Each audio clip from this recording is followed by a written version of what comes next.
Hello guys! For today's video, samahan nyo nga ulit akong mag-unbox ng parcel.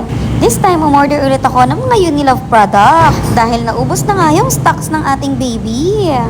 Kaya wag na natin patagalin, buksan na natin to. Fast forward ko na baka humaba pa yung video na to. Tinataon ko talaga na nakasale tong mga to para naman makatipid ako. So itong una, yung Unilove Baby Laundry Detergent. Nabili ko lang to for only 195 pesos, dalawang piraso na. Take note guys, 1.2 liters na to. Next naman itong Unilove Baby Bottle Cleanser. Mabilis talaga maubos yung stock neto ni Mimo. Kaya umorder na ako ng 4. Alam nyo bang nabili ko lang yan for only 208 pesos. 4 na piraso na yan guys. O diba ang bongga, tiyagaan lang talagang mag-abang ng sale.